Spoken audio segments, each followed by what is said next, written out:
Syaitanirrajim. Bismillahirrahmanirrahim.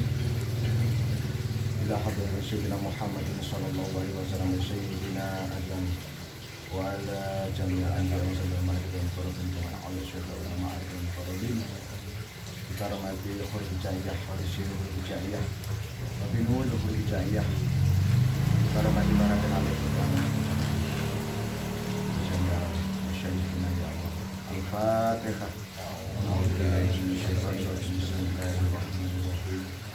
Alhamdulillahirabbil alamin arrahmanir rahim. Iyyaka na'budu wa iyyaka nasta'in ihdinas siratal mustaqim.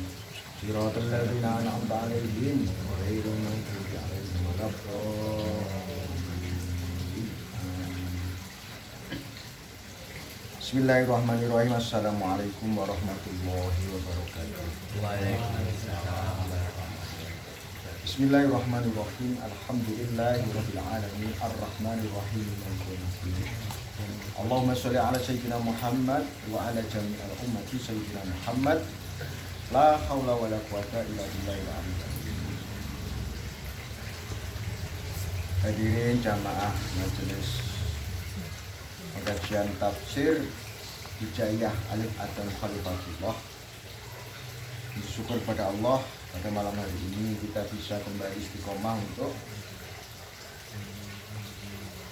bertolakul ilmi, menguatkan keilmuan dan kepahaman dengan berharap daripada kias-kias yang ada dalam huruf hijaiyah bisa menambah khazanah keilmuan kita untuk mengenal kepada Allah Subhanahu wa taala, sehingga menjadikan kesadaran pada kita untuk semakin mendekatkan diri kepada Allah, menjalankan tugas kita sebagai Bani Adam Khalifatullah semakin kuat di dalam kita membawa amanah-amanah sebagaimana kita diamanahkan di bumi ini untuk menjadi khalifah fil ardi. Selanjutnya kajian pada malam hari ini berlanjut kepada pemahaman makna huruf sa. Sebagaimana kita tahu bahwasanya huruf sa berbentuk seperti halnya huruf ta. Huruf ta ini ada dua titik yang berisi titik akal dan titik nafsu. Titik akal pada sebelah kanan membawa sifat alim, titik kiri adalah nafsu membawa sifat irodat. Ketika dua posisi titik ini beraktivitas di dalam jiwa kita, terjadi suatu kolaborasi antara akal dan nafsu untuk bersinergi di dalam jiwa kita, sehingga ketika manusia hidup dilengkapi dengan pemikiran dan manusia hidup dilengkapi dengan sifat berkehendak. Sehingga kalau kita memahami, ketika kita mampu berpikir, itu tanda bahwasanya sifat alim kita hidup. Dan ketika kita berkehendak, berarti sifat nafsu kita hidup. Sehingga dua sifat ini harus menyatu, aliman dan irodat. Ketika seseorang berkehendak tidak diimbangi oleh yang namanya ilmu, maka akan menjadi satu kehendak bebas. Kehendak bebas inilah yang akhirnya menjadikan manusia bebas berbuat, bebas berkehendak tanpa ada aturan. Maka untuk mengikat kebebasan nafsu berkehendak di dalam segala macam keinginan syahwat yang merupakan imbas daripada unsur luar, yaitu hawa-hawa yang ada masuk ke dalam relung nafsu kita, akhirnya timbul yang namanya syahwat, timbul kehendak atau keinginan. Maka ketika manusia ada di dalam satu ruang tertutup tanpa intervensi dengan dunia luar, maka tidak ada yang namanya interaksi keinginan. Kalau orang dulu bertapa berata dalam sebuah gua, ngebleng kamar, Nggak ada yang namanya interaksi sosial atau interaksi keinginan dari luar, nggak ada. Karena apa? Tertutup pada suatu ruang. Itu poso.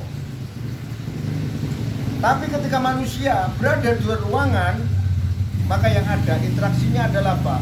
Dengan dunia luar, dengan aktivitas luar. Itulah hawa-hawa masuk. Diserap oleh akal sehat, oleh mata, diserap oleh namanya nafsu, akhirnya timbul yang namanya kehendak dan keinginan. Maka ketika orang berpuasa, dia tidur dalam kamar. Tidak ada suatu keinginan bangkit ketika matanya, telinganya tidak berinteraksi dengan dunia luar. Kalau kita berpuasa, kita jalan-jalan di mall, apa yang terjadi dengan nafsu kita? Pasti ada keinginan nafsu untuk membeli sesuatu yang dia ingini karena mata melihat, akal berespon. Tapi kalau tidak ada reaksi dari luar, ini tidak ada kehendak atau keinginan, sehingga yang namanya syahwat tidak bangkit. Nah, kalau orang Jawa ngarani ngempet babahan hawa songo. Disinilah antara akal dan nafsu sehingga saling berinteraksi. Ketika keinginan membabi buta tidak bisa terkendalikan, ini fungsi akal untuk mengendalikan, akhirnya timbul yang namanya ilmu, timbul yang namanya hukum. Di sini tempatnya hukum syariat untuk menekan keinginan dari hawa nafsu. Kalau nggak ada ilmu, nafsu bebas, yaitu bebas, tiada kontrol. Membunuh orang bebas, berzina bebas, menipu bebas, mencuri bebas. Ini karena kebebasan oleh hawa nafsu, timbul keinginan yang bermacam-macam. Maka untuk mengendalikan kebebasan itu muncullah yang namanya hukum yang membedakan ini benar, ini salah, ini bermanfaat, ini tidak, ini mudarat, ini merugikan, ini manfaat. Ini akal tugasnya untuk menimbang-nimbang manfaat atau tidak. Sehingga akal dibebani oleh ilmu untuk mengeluarkan yang namanya ilmu syariat, ilmu hukum. Jangan nafsu dibebani dengan sifat iradat untuk menimbulkan yang namanya sifat berkehendak, kekuatan, semangat. Orang berilmu, orang paham ilmu, tapi kalau di dalam jiwanya lemah, tidak ada satu kehendak, loyo. Hanya paham ilmu tapi tidak ada kehendak, tidak ada perbuatan. Sifatnya hanya mengira-ngira, berpikir.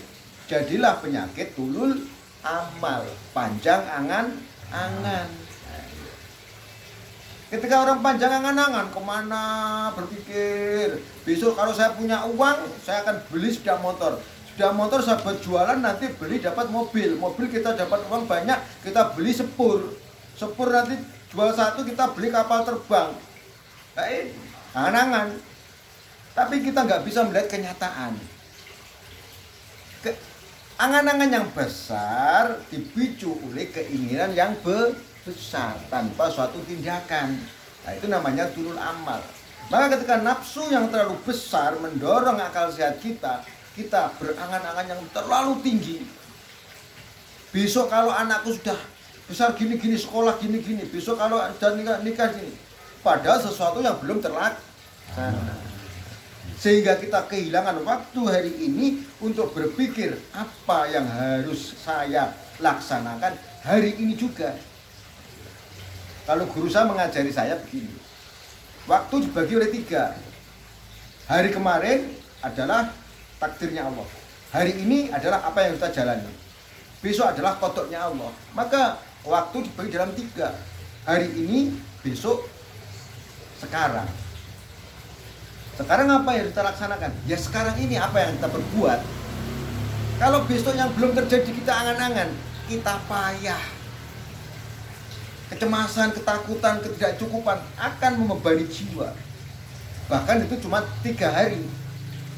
Bahkan lebih parah lagi, yang harus lebih kuat, waktu dibagi menjadi 3 jam. 1 jam sekarang, 1 jam kemarin, 1 jam ke depan. Apa yang kita lakukan 1 jam sekarang ini? Kita hari ini ngaji, hari ini ngaji. besok nggak akan terjadi lagi. Yang tadi 1 jam terlewat kita ngobrol, bincang-bincang. 1 jam lagi kita nggak tahu takdirnya Allah, kodoknya Allah kita nggak bisa mengerti. Yang penting hari ini jam ini kita mengkaji. Nah, bahkan ada lagi yang lebih dalam lagi, waktu dibagi dalam 3 langkah. Langkah tadi, langkah sekarang, langkah nanti. Hanya 3 langkah, bayangkan. Orang diajari untuk berpikir cerdas. 1 langkahku ini untuk apa? Panjenengan berjalan 1 langkah untuk mengkaji dari sini. Panjenengan berjalan selangkah untuk mengkaji. 1 langkah membuat suatu kebah. Gak mungkin berjalan mundur. Yang mundur sudah terlewat. Ke depan saya harus melangkah lebih baik lagi. Bahkan ada seorang ulama tasawuf, dia membagi waktu dalam 3 hembusan napas. Bayangkan. Napas yang telah keluar, napas yang sekarang dihisap, napas yang telah dikeluarkan. Maka timbul zikir napas. Allah, Allah, Allahu. Itu untuk mengurung 3 waktu. Bayangkan. Begitu ketat orang-orang sufi, orang-orang torekot untuk menjaga waktu dalam 3 hal. Tadi, sekarang, nanti. Sampai dalam hitungan 3 napas. Kalau kita mungkin 1 tahun sekarang, 1 tahun kemarin, 1 tahun ke depan. Program. Yang lebih parah lagi kalau turun amal. 5 tahun sekarang, 5 tahun kemarin, 5 tahun ke depan. Belum sampai 5 tahun sudah meninggal. Wassalam. Berpikir yang terlalu jauh. Sehingga yang sekarang tidak terlaksanakan. Ini yang menjadi penyakit. Itulah pertarungan antara pemikiran sama hawa nafsu. Sehingga harus saling mengimbangi. Kalau akal ditekan sama keinginan nafsu, jadi turun amal. Mikir sehingga nentek, ya kan? Besok saya ini gimana? Anak saya nanti kalau besar gimana? Sekolahnya di mana? Kuliahnya di mana? Nggak ada habisnya. Padahal sekarang anak masih sekolah. Lulus saja belum berpikir kuliah. Masih SD dipikir nanti kuliah. Akhirnya kasihan apa? Mencari subsidi dana untuk anaknya sekolah. Nggak ada habisnya. Sehingga memutus rasa syukur kepada Allah. Itulah akal sama nafsu. Sehingga ketika hadir di dalam huruf sa, titik ketiga yang ada di atas, itulah menunjukkan nurani yang ada di dalam kolbu.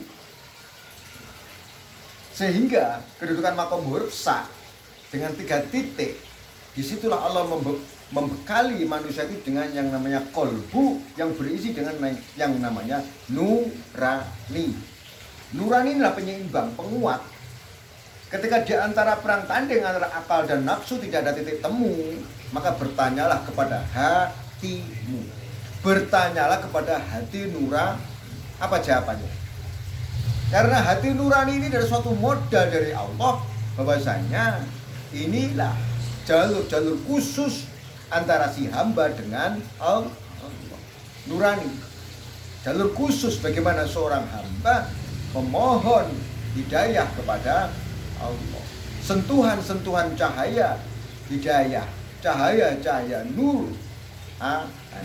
Nur adalah cahaya, ani adalah aku.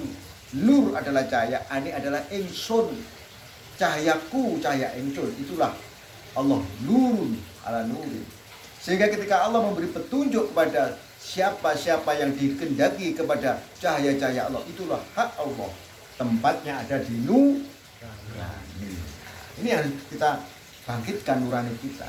Kesadaran murni seorang hamba kepada Allah. Maka ketika orang menyesal, ketika orang bertaubat, ketika orang jatuh di dalam martabat yang paling rendah, bangkit nuraninya.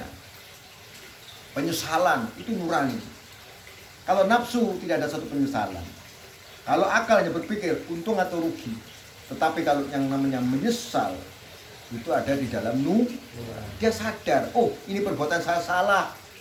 Setelah membunuh orang yang meninggal, timbul nuraninya, kasihan, iba. Itu yang paling dalam di dalam hati nurani kita. Itulah titik yang paling atas di dalam bursa. Nah, itulah yang namanya nurani.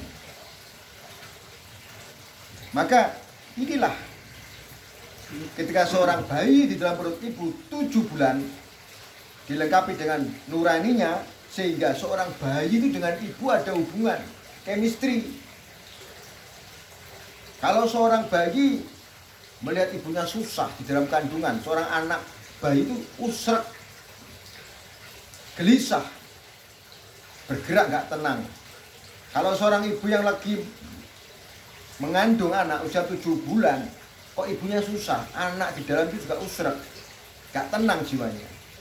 Tapi kalau seorang ibu tenang jiwanya, anak dalam tenang. Itu ada chemistry nurani. Nurani seorang bayi dengan ibunya. Maka kadang-kadang umur 7 bulan ketika bayi sudah sempurna pendengaran, mata, lisan, nurani, kadang-kadang seorang bayi didengarkan ayat-ayat Al-Quran. Hanya dibatasi oleh dinding perut. Kadang-kadang ibu mendengarkan ayat-ayat Quran. Bismillahirrahmanirrahim. Yasin. Wal Qur'anil Hakim, innaka laminal mursalin. Tuh, ketika seorang ibu mendengarkan ayat Quran dibaca, tenang hatinya, anak akan tenang. Berkahnya Quran menembus di dalam ruhani bayi yang ada di dalam perut. Itulah yang namanya hati nurani. Dan di situ bayi 7 bulan telah disempurnakan, cuman belum diaktifasi. Sehingga di dalam surat As-Sajdah ayat 9 diterangkan bahwasanya, dan dialah yang menjadikan bagi kamu pendengaran, penglihatan, dan hati. 3 pokok: pendengaran, penglihatan, dan hati. Tetapi kamu sedikit sekali bersyukur. Loh, kenapa?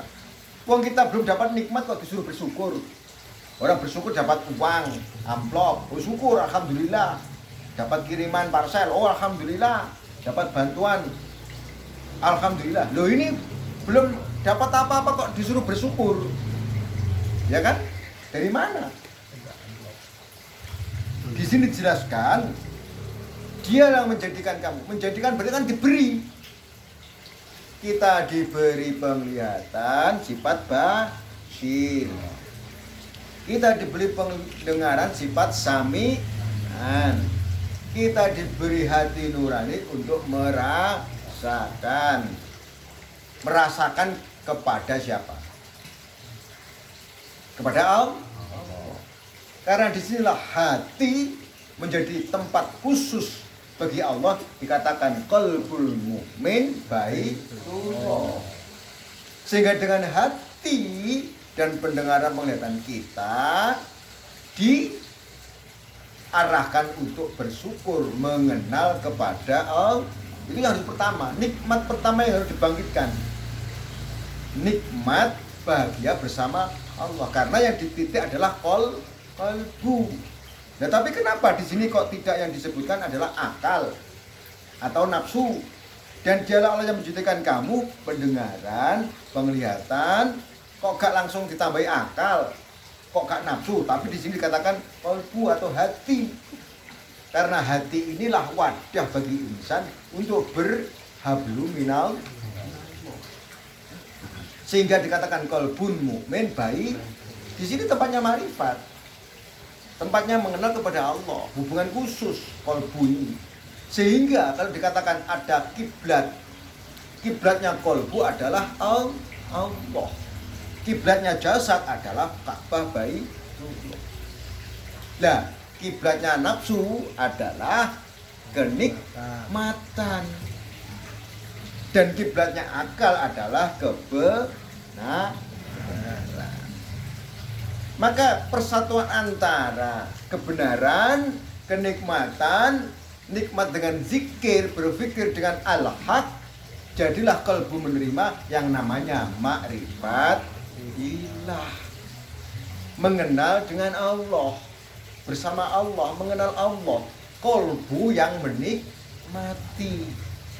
Tapi kalau marifatnya nafsu, sesuatu yang indah, nikmat, bagus, istimewa, glowing bahasanya, itu kenikmatannya nafsu.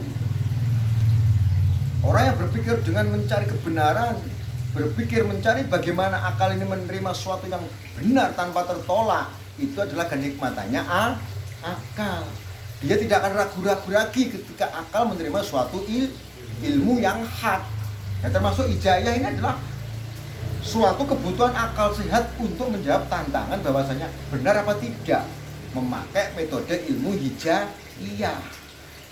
Ketika ini menerima kebenaran yang nyata, terukur, teruji, baru buka. Benar apa tidak? Ini yang membedakan. Jangan mengikuti perasaan. Kalau mengikuti perasaan selamanya ilmu tidak akan bisa diterima. Jadilah orang-orang yang fanatik. Nah, ortodok. Ortodok atau fanatik, dia nggak mau berpikir logis dan cerdas. Taunya makan tempe aja. Dikasih apa? Dikasih keripik tempe nggak mau. Taunya tempe itu empuk. Ya kan? Loh, ini tempe kok keras. Iya, nah itu namanya orang ortodok. Biasanya orang makan telo cuma di godok, di tanah, empuk, meduk. Ya sekarang ada telo keju digoreng, nggak mau makan. Ortodok itu namanya. Ini yang harus tajam. Disinilah. Nah, kemampuan akal ini harus diasumsi dengan yang namanya ilmu-ilmu yang hak. Jangan kita bicara ini ilmu dari mana. Loh, kalau bicara ilmu ini dari mana, jadilah kembali yang namanya fanatik. Kebenaran dulu orang mengatakan, oh Facebook haram nggak boleh. Itu kan kefanatikan. Loh, ternyata kalau ini dibuat netralitas, tidak ada sesuatu yang haram kecuali itu manfaatnya kemaslahatan. Tolak ukurnya adalah kemaslahatan. Kalau masalah tolak ukurnya kubu, ini bahaya. Jadilah yang namanya sifat fanatik. Nah, itu. Yang fanatiknya nggak pakai akal sehat, perasaan yang dipakai. Cocok dipakai, nggak cocok ditinggal. Nah, itu. Bener nggak? Nah, ini. Terus sekarang dulu orang nggak mau bawa HP haram. Terus sekarang HP digunakan untuk media sosial, memudahkan segalanya, walaupun juga ada kekurangannya. Tetapi kita tidak bisa mengatakan, oh ini bukan budayanya orang pakai HP. Orang primitif itu nggak mau membuka pikirannya. Ortodok, nafsu yang dipakai. Kenapa? Timbul karena ada rasa takut. Nah, takut itu nafsu. Takut. Orang takut berpikir, orang takut berilmu karena hawa nafsu yang bangkit. Jadilah keraguan-raguan. Ini benar apa salah? Ini gimana? Ini dulu yang dipakai akal sehat dengan segala macam cara pemikiran yang tajam, konstruktif, manajemen, tapi bisa dipertanggungjawabkan. Tidak bisa ilmu yang struktur manajemen konstruktif diantem sama perasaan. Cocok dipakai, gak cocok dibuang. Oh, itu namanya gak adil. Allah aja memberi sifat ar-rasid kepada manusia. Baru dengan adanya sifat ar-rasid, Allah membangkitkan yang namanya sifat alim. Nah, sekarang orang enggak ya metode pendidikan. Orang disuruh hafal. Ilmu disuruh menghafalkan. Begitu hafal, tidak tahu maksudnya. Tapi kalau orang cerdas, ilmu malah keluar. Benar nggak, Mas?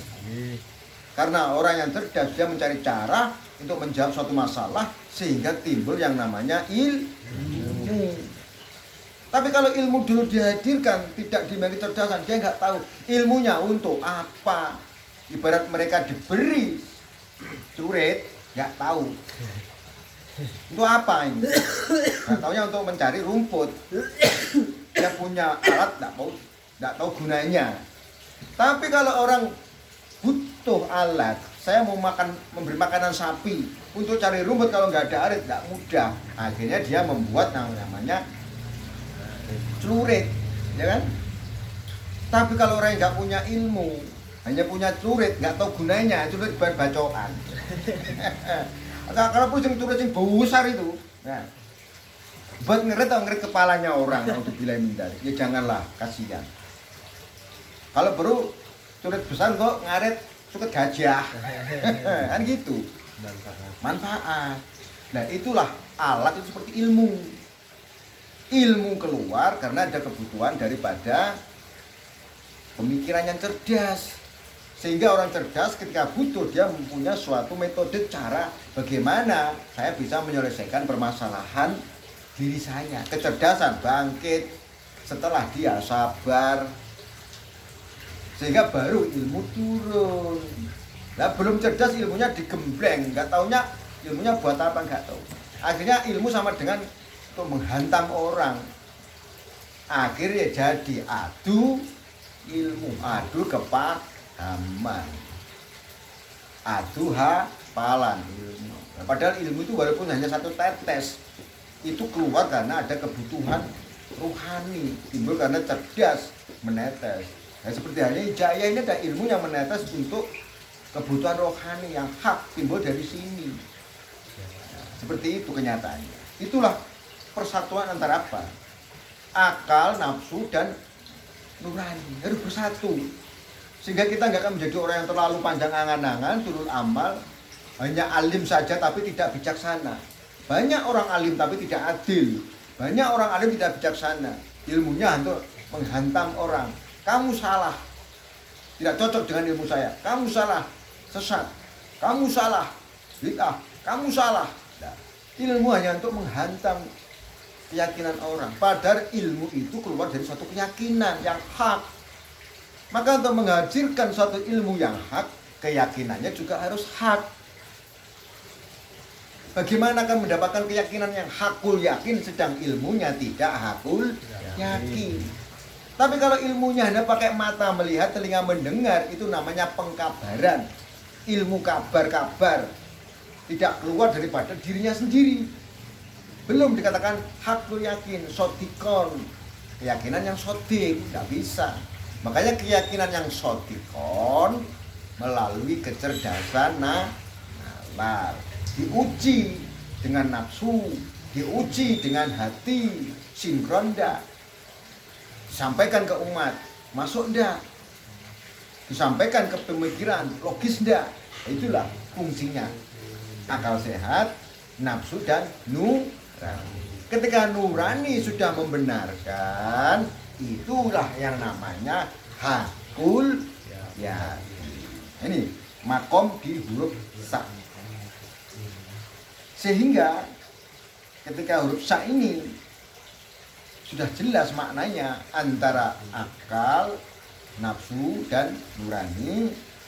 Sehingga ketika proses terbentuknya janin di dalam perut ibu umur 7 bulan, kan, ditajani oleh sifat-sifat batin dan sifat kemuliaan dari Allah yang berupa hati, pendengaran, dan penglihatan. Kita disuruh wajib bersyukur. Nah, ini sulit. Apakah kita harus bersyukur menunggu dapat uang banyak? Tidak kan? Ini kewajiban kita untuk bersyukur dulu. Sulit. Lantas ketika orang bersyukur, kita diberi uang, tapi kita belum mendapat manfaatnya. Apa yang kita ucapkan? Bersyukur, Pak, amplop. Oh, alhamdulillah. Padahal uangnya belum digunakan. Tiba-tiba uang ditaruh dompet, hilang. Sudah bersyukur belum? Nah sudah. Begitu nerima amplop, alhamdulillah. Ada kiriman parcel, terima dulu, alhamdulillah. Ada kabar baik, diterima dulu, alhamdulillah. Dapat info, besok tanggal 1 gajian, alhamdulillah. Itulah, walaupun nikmat belum didapat, wajib bersyukur. Ya seperti itu, ketika kita diberi mata, diberi pendengaran, diberi hati, kita belum merasakan kenikmatannya, wajib bersyukur. Pak, saya kasih sepeda motor, alhamdulillah. Terus kita belum bisa bersyukur sempurna, kenapa? Saya belum bisa numpak sepeda motor. Bagaimana mau mendapat nikmat?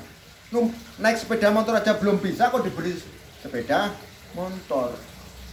Tapi ketika itu diberi anugerah yang berupa sepeda motor, pemberian inilah kita syukuri. Matur suwun, terima kasih, alhamdulillah. Nah ini. Tapi jarang kan matur suwun dhisik. Tapi bisa geopo ini, buat apa ini? Saya nggak butuh. Nah ini. Apapun pemberian dari seseorang harus kita syukuri dengan ucapan terima kasih. Apalagi kita diberi sama Allah mata, basiron, diberi sama Allah pendengaran, samian, dan diberi hati untuk mengenal Allah. Ini harus kita bersyukur dahulu. Alhamdulillah. Makrifat bil haq akan pemberian Allah. Selanjutnya kita bisa menyaksikan atau belum proses.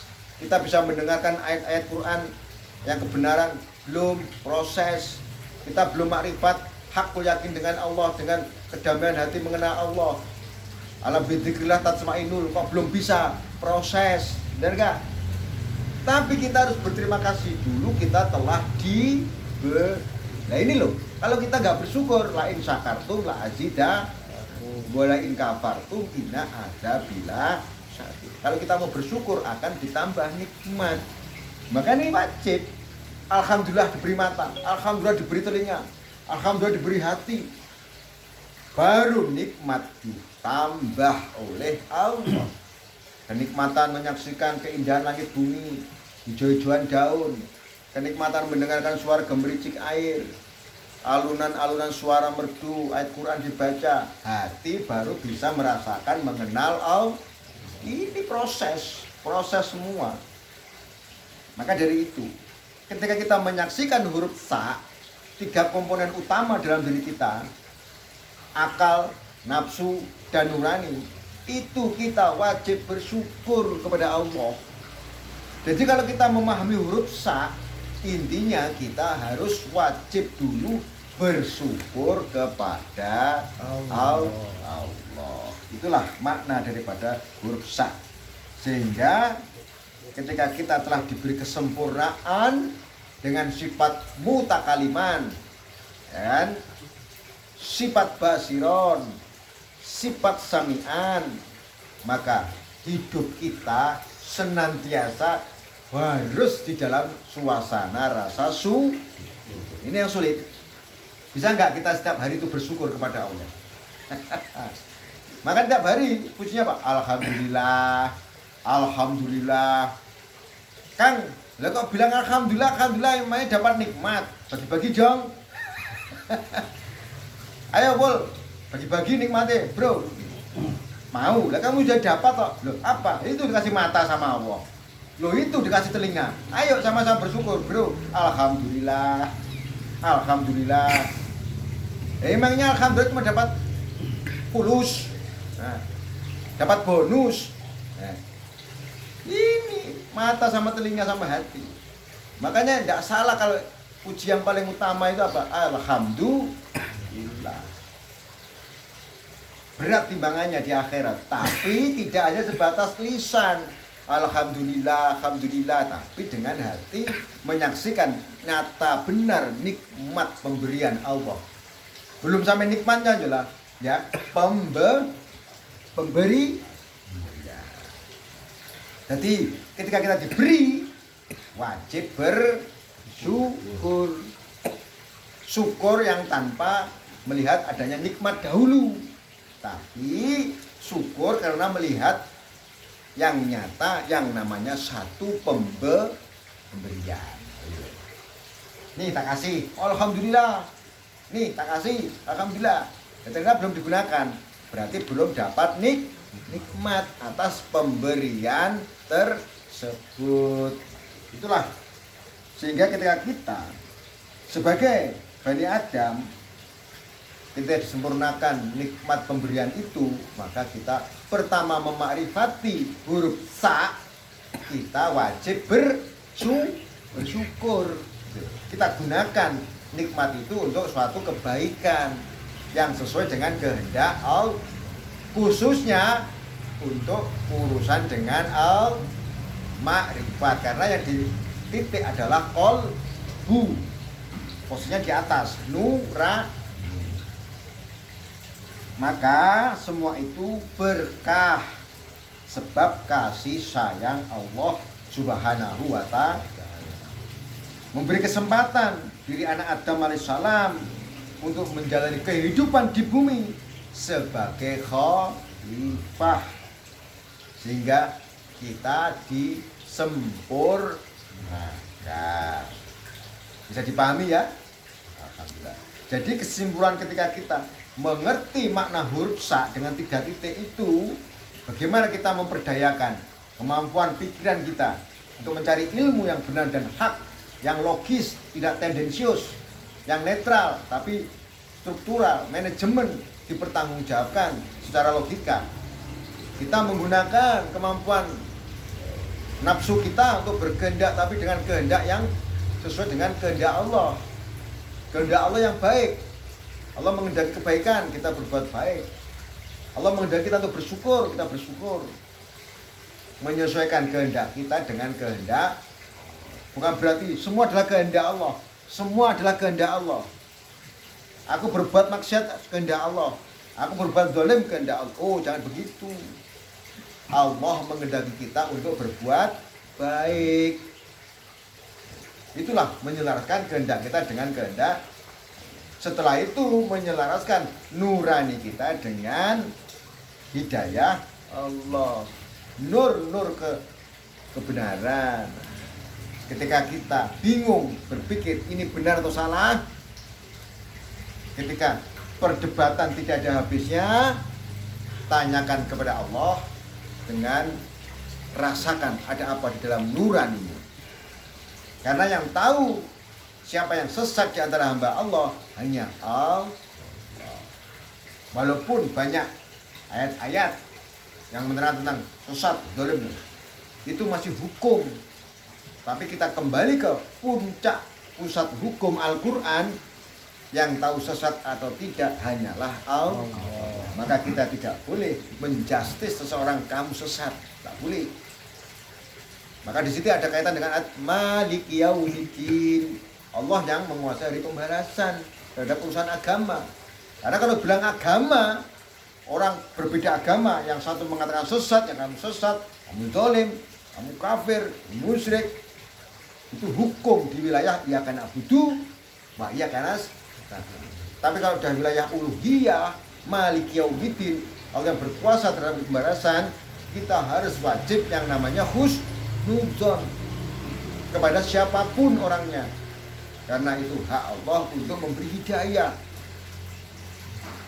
Kita harus hati-hati, apalagi berkait dengan fayakfiru lima yasha wa yu'adzibu ma yasha. Loh. Ketika Allah memberikan ampunan, fayakfiru lima yasha kepada siapa yang dikehendaki. Kalau sudah kepada siapa yang dikehendaki, apa kita bisa memilah-milah? Tak bisa. Wa yu'adzibu ma yasha, dan Allah mengadab kepada siapa yang mau dikehendaki. Apa kita bisa memilah-milah? Oh, kamu diadab, kamu diadab. Tak bisa. Kalau bisa mengususkan, berarti ayat fayakfiru lima yasha wa yu'adzibu ma yasha tidak sahih. Inilah ayat yang harus menjadi rambu-rambu peringatan buat kita. Yang alim tidak boleh takabur, yang berkehendak tidak boleh sudon. Kembali kepada nuran bi husnudon billah. Ini jelas, fayakfiru lima yasha wa yu'adzibu ma yasha wallahu ala kulli syai'in qadir. Ya kan? Jadi harus hati. Alhamdulillah. Huruf sa sedikit banyak sudah kita kupas. Semoga diiringi oleh Allah kita akan mendapatkan tambahan ilmu untuk kita jalan. Mari kita dengan doa. Muhammad sallallahu alaihi wasallam bisa mati huruf sa al-fatihah.